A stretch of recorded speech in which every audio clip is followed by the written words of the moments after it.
আই মাতৃ বাপ বান্ধৱ।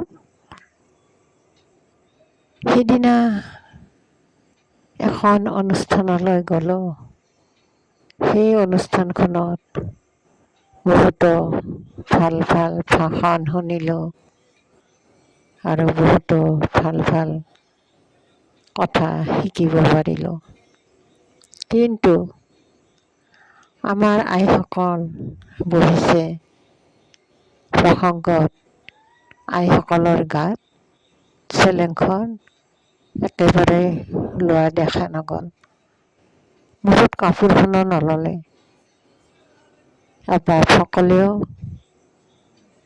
দেখিলোঁ বাপসকলকো আৰু চেলেংবিলাক তেখেতসকলে লৈ অহা নাই।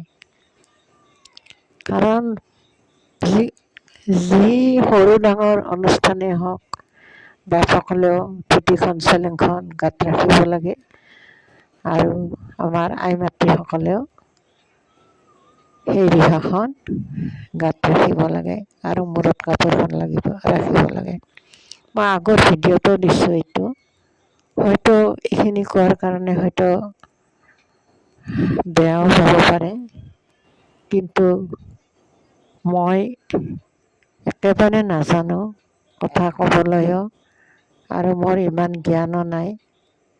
গতিকে আপোনাসৱৰ বহুত জ্ঞান থকা মানুহ, বহুত জনা মানুহ, ভাগৱত পাঠ কৰি থাকে, ভাগৱত পঢ়ে, সকলোখিনি জানে।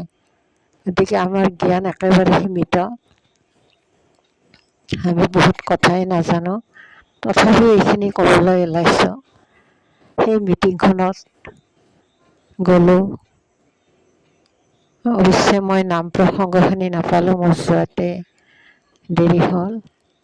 সেইখিনি মোৰো শুনিবলৈ, নাম প্ৰসংগত বহিবলৈ বৰ ইচ্ছা, কিন্তু বহিব নোৱাৰিলোঁ। যিয়ে নহওক, আমাৰ আই মাতৃসকলে গৈছে, গাত চেলেংখন প্ৰসংগত বহিলে ল'ব লাগে আৰু মূৰতো কাপোৰখন থাকিব লাগে। আৰু বাপসকলৰো চেলেংখন গাত ৰাখি বহিব লাগে। আমাৰ এটা নিয়ম নীতিৰ মাজেৰে ধুনীয়াকৈ এটা পৰিৱেশত আমাৰ অনুষ্ঠানবিলাক কৰিব লাগে। আমাৰ যদি ধুনীয়া পৰিৱেশ এটা ভাল দেখুৱাব পাৰে ৰাইজক, তেতিয়াহ'লে আমাৰ সংঘত হয়তো আৰু বহুতক আনিব পৰা যাব। গতিকে এইখিনি কৰক আই মাতৃ।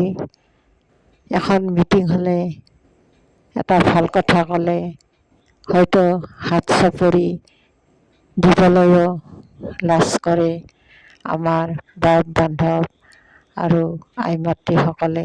হাত চাপৰিটো জোৰকৈ নুঠে। গতিকে আমাৰ এইবিলাক বহুতো জৰুৰী।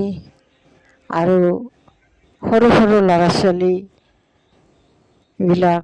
আমাৰ মিটিংবিলাকত থাকিব লাগে আৰু এইবিলাক কথা শুনাব লাগে ঘৰত ল'ৰা ছোৱালীক। গতিকে কিবা যদি ভুল হৈছে মোক শুধৰাই দিব। আৰু মোৰ জ্ঞান একেবাৰে সীমিত, মই একোৱেই নাজানো। গতিকে আপোনালোকেতো বহুত জানা, ভাগৱত পাঠ কৰে, ভাগৱত পঢ়ে, আমিতো একো নাজানো। একদম একেবাৰে আমাৰ জ্ঞান সীমিত, তথাপিও আমি এইখিনি কথা কৈছোঁ। কিবা ভুল হ'লে শুধৰাই দিব। কৃষ্ণ। হৰি ৰাম কৃষ্ণ।